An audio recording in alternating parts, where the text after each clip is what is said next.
تو میرے بیٹے نے مجھے آ کے بتایا کہ ایک بوڑھی عورت آئی ہے باہر مسئلہ پوچھنے. توجہ کرنا ذرا بات پر, اور خاص غور کرنا کہ عرض کرنے لگا ہوں. فرماتے میرے بیٹے نے بتایا کہ ابا جی بوڑھی سی عورت ہے, وہ کہتی ہے میں نے امام صاحب سے سوال پوچھنا ہے.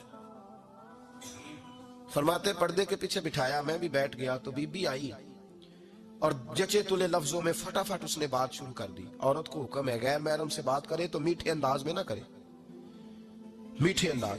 مرد کے لیے بھی حکم ہے بیویوں سے گفتگو کرے تو اس طرح کے جملوں میں نہ کرے جس سے توجہ پیدا ہو, موٹی سی دو حرفی بات کرے.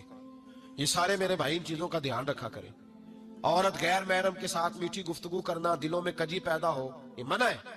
امام صاحب فرماتے بوڑھی تھی پر اس نے بات چھیڑی پردے کے پیچھے بیٹھ کے, تو بڑے جچے تلے 2-3 جملوں میں کہنے لگی امام صاحب مسئلہ پوچھنا ہے. فرمایا پوچھو. کہتے میں بڑا تیار تھا اور میں اللہ نے بڑا علم سے انہیں نوازا تھا. کہتے میں پریشان کبھی نہیں ہوا تھا, لیکن یہ بی بی پریشان کر گئی.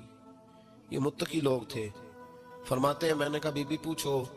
کہنے لگی حضور میں نا محنت کی کمائی سے روٹی کھاتی ہوں, چرخا رکھا ہوا ہے, سوت کاٹ کے اس کی کمائی کھاتی ہوں, سارا دن مزدوری کرتی ہوں, کبھی کبھی کام رہ جاتا ہے تو 14ویں کے چاند کی روشنی میں چھت پہ بیٹھ جاتی ہوں تو چرخا کاٹتی ہوں. بادشاہ کا لشکر میرے قریب سے کبھی کبھی گزرتا ہے, ان کے پاس بڑی بڑی لالٹینیں, بڑے بڑے ان کے پاس روشنی کے بندوبست ہوتے ہیں. لشکر بادشاہ کا گزرتا ہے تو بہت بڑا لشکر ہوتا ہے, کئی کلومیٹر تک وہ گزرتا جاتا ہے, تو کئی دفعہ اچانک اس کی روشنی بھی میرے چرخے پہ پڑ جاتی ہے. مسئلہ یہ پوچھنا ہے کہ اس روشنی میں جو میں سوت کاٹتی ہوں اس کی کمائی میرے لیے حلال ہے کہ حرام ہے؟ امام احمد بن حنبل فرماتے ہیں میں تڑپ کے رویا. بی بی تو کبھی کسی نے پوچھا ہی نہیں, اتنی باریک.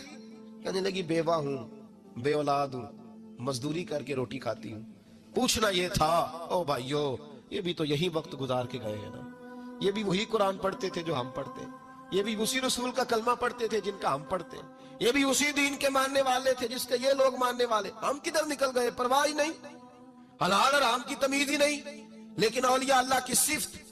حضرت امام احمد بن حنبل فرماتے ہیں میں چکرا گیا اور میں نے اس سے پوچھا پہلے تو اپنا تعارف کرا, تو ہے کون, تو کون ہے؟ اس نے کہا حضور تعارف چھوڑے, جو مسئلہ پوچھنے آئے اسے اپنا ڈیٹا بھی دینا پڑتا ہے, ہمیں بتا دیا تو چھوڑے. فرمایا نہیں پہلے بتا تو کون ہے. تو وہ کہنے لگی میں حضرت بشر حافی کی ہمشیرہ ہوں. وہ جو بغداد میں بابا ننگے پیر پھرتا ہے تو کوئی جانور گوبر بھی نہیں نہ کرتا گلیوں میں, وہ نیک بابا, میں اس کی بہن ہوں.